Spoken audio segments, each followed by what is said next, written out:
Honestly, I've been intrigued with the design of the Nothing phones ever since like the first one came out back in like, I think it was 2021 or 2022, right? But transparent backs and the glyph lights, they all it just really stood out from the rest of the market, you know?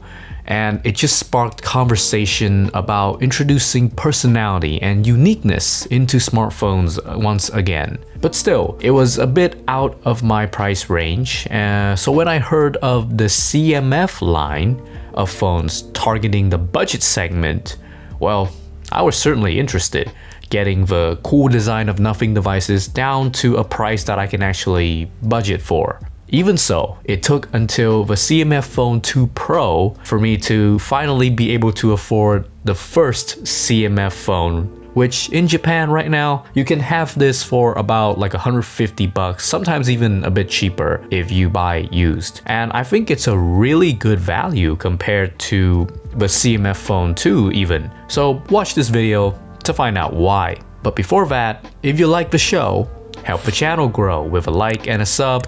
It would be really appreciated. I'm aiming for like 5,000 subs by the end of summer, so would really appreciate the help. Unlike the Nothing phones, which usually feature just the more standard colors, black and white, the CMF phones come in fun colors, and it's also reflected on the box, showcasing your color of choice. And you can see for me, I went with the sort of cyan mint option here. Flip that out and you get the CMF one itself in some wrapping paper that has nice little instructions for how to remove the accessory screw. Speaking of, that's one of the major design points of the CMF devices. You can of course get a bunch of accessories for it even without paying extra. You can actually hook on a little lanyard for it to get some extra personality and customization. So how does the phone look, by the way? In a word, smooth. It is a plastic back, but it actually feels quite solid and slightly techy whilst maintaining that sort of minimalist design of the Nothing brand. The little metal screw joints, the accessory knob, and the camera island made of metal, well, they all stick out quite a bit from the back, giving the phone a sort of depth that you just don't have in other devices where it's just like a flat glass back. Although in real life, I think the middle section of the phone here is a little empty. There's just no text or any sort of element in this middle portion, and it looks a bit empty because the camera island here, it's actually quite small in real life. Maybe this design would look better if it was like a, say, a compact 6-inch phone. With the CMF Phone 1, you can actually also swap out the backs to get different colors. Mix and match to get your favorite combo, and DIYers have even made interesting designs like a transparent back to harken back to the Nothing phones too. Now personally, I'm hoping someone will make like a gold metal accessory point screw here and a white back with some interesting patterns on it so that I can replicate the look of the Sky IM100 phone. Like the video if you know about that phone. Should be pretty obscure. Okay, so why do I say that the CMF Phone 1 is still a good value even compared to the CMF 2 Pro? Well, let's talk about specs then to show the point. The CMF Phone 1 has the Dimensity 7300 chip, whilst the CMF 2 Pro has the 7300 Pro. Well, basically these two are just the same CPU. You know, you're not gonna see a lot of difference from like the 5 to 10% gap between the two CPUs. Honestly, I have no gripes with the CMF 1's phone's performance. It is still a really smooth and fast experience with normal apps. Most games will actually run smooth at medium to high settings, and the phone manages to stay cool throughout the process as well. Something I cannot say for my current most strong phones, which are running the Snapdragon 888 and the 8 Gen 1. Even though those have more pure performance, they get really toasty and they throttle a lot quicker as well. The software is Nothing OS 3.2 that is based on Android 15. I gotta say, of all the stock Android skins that I've experienced, so be it Google Pixel experience to the more stock-based Sony Xperia skins, those are more like AOSP, right? Nothing OS is still the best flavor of Android that I have used. It has a nice balance between giving you like a clean experience, but also adding in just useful features. Can you believe that Google still does not let you hide the nav bar on Pixel devices unless you root them? Like the nav pill, it just takes up screen space and creates burn-in. Well, Nothing OS lets you do it. You just flip a switch and bam, no more nav pill on your screen. That was easy.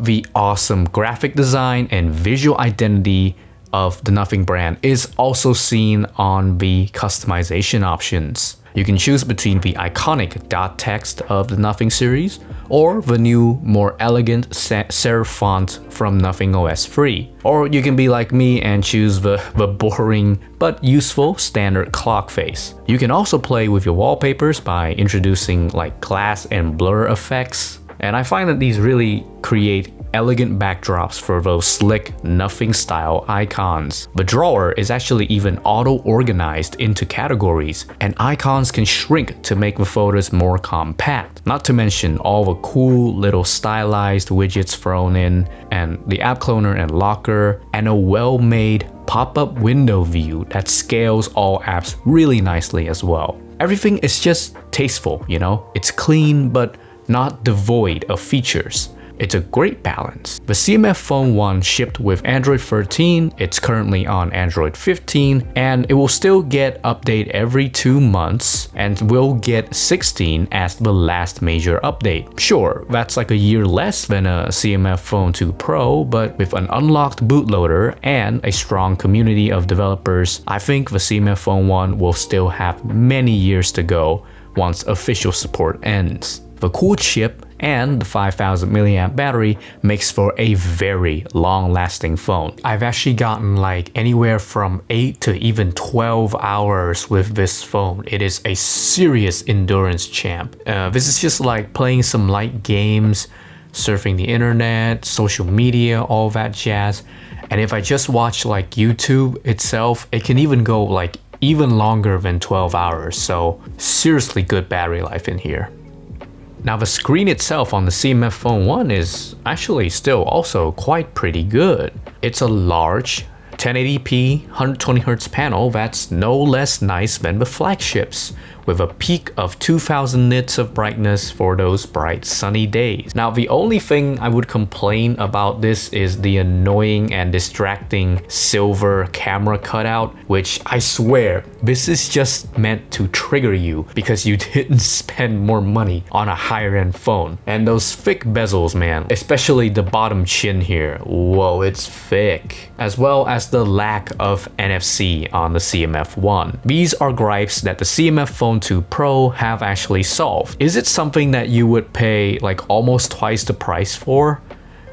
I don't know, that's for you to decide. Now another cool thing that you won't see on higher end phones, not even like Nothing phones themselves, is the micro SD card slot. A lifesaver when you have a lot of music files like me. And something that's remained a constant on CMF devices are actually the single bottom firing speaker here. Now granted, it honestly sounds really good and gets quite loud as well. Thing is, it's also really easy to cover up. It only got updated to 12, but it is a fairly customized skin. It builds upon the aesthetic of Bermuda's to serve as a companion device. Now for the cameras, well, they're serviceable, I guess. You get a main 50 megapixel camera and a 2 megapixel depth sensor, which it's basically useless. Well, actually, it used to have some infrared capabilities, meaning that you could see through some thin clothing if you know how to use it. But for the sake of privacy, and rightfully so, right? Nothing has patched the camera on this one. So nowadays it's basically just a single 50 megapixel main camera. In good light, you actually still get really nice photos with vibrant colors. The HDR processing on this is not half bad as well. By nighttime though, the lack of OIS, it really starts taking its toll. And while I appreciate that the CMF phone is still taking nice pictures at moderate light, it does start to take a while to process those photos. I think the most that I can say about these cameras are that they exist, The CMF2 Pro definitely is gonna have a more versatile camera system with an added ultra-wide sensor, telephoto, and a new design which enables attaching macro and fisheye lenses. But you can actually buy similar accessories for the CMF Phone 1, and the camera item design on this first phone, to me, it just looks better than the new design on the 2 Pro's kind of two separated circle camera design. I don't know, that's just my preference. Are there tangible improvements going to the CMF Phone 2 Pro? Oh, definitely. The upgraded camera system, the thinner bezels on the display, and the inclusion of NFC will totally sway users towards the newer device. But if you don't particularly need all of that, well, the first CMF phone, it is still a great device with much of the same capabilities, from like the same performance of the CPU to a equally pretty good battery life. Like, it's pretty good still, and you can probably find it at cheaper or discounted prices. Tell me in the comments, are you convinced by my arguments and you'll get the cheaper CMF Phone 1? Or will you still go for the newer CMF2 Pro? Maybe even the Nothing Free A series? And well, as a final note, Carl Pei, after I got to use your phones, I think I really like them. So if you want it featured on the video, well, call me.